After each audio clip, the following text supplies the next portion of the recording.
Murdoch's whistle. Plate layers were inspecting the tracks on the main line. They checked the rails for signs of wear and replaced ballast where needed. It was imperative the engines whistled to tell the men to clear the line. One morning, Gordon arrived at Edward's station, looking rather annoyed. "Problem, Gordon?" asked Boko. "There is something to be said," Gordon replied, "for quiet engines like you, Boko. I understand we must whistle for the plate layers, but some of it is most excessive. It isn't wrong, of course, but—" Gordon's speech was interrupted by a booming whistle in the distance. It grew longer and louder, and soon Murdoch shrieked through with a heavy goods train.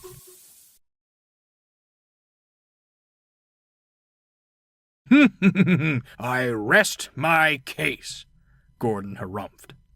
Later, Boko found Murdoch resting in the sheds. "If you've come to complain about my whistle," snapped Murdoch, "I've heard quite enough from Gordon already." "I'm not complaining.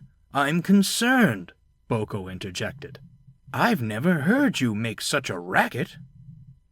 "This blasted new driver seems to think my whistle's a toy. Blows at any chance he gets.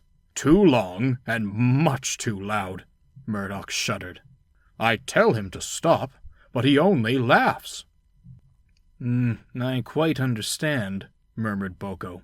"In my experience, new drivers tend to learn their lesson rather quickly."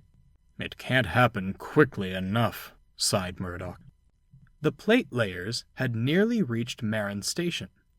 Every day, Murdoch would rush past, whistling well before reaching the men, and long after, too. "You're going to wear him out at this rate," sighed the fireman. "Nonsense," scoffed the driver. "Engines like him are meant for it. Why give him a big, booming hooter if we're not going to use it?" "I don't think you understand which engine you're driving," chuckled the fireman. "He'll never want to whistle again after you're through with him." The fireman was right. Murdoch grew increasingly irritated at the sound of his own whistle, and barely said a word to anyone as he scowled down the line. Boko tried to comfort him, but the other engines weren't as sympathetic.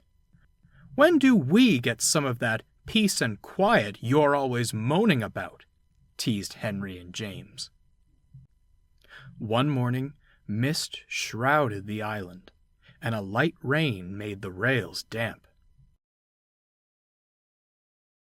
As Murdoch set off with his goods, he was struggling to see the line ahead.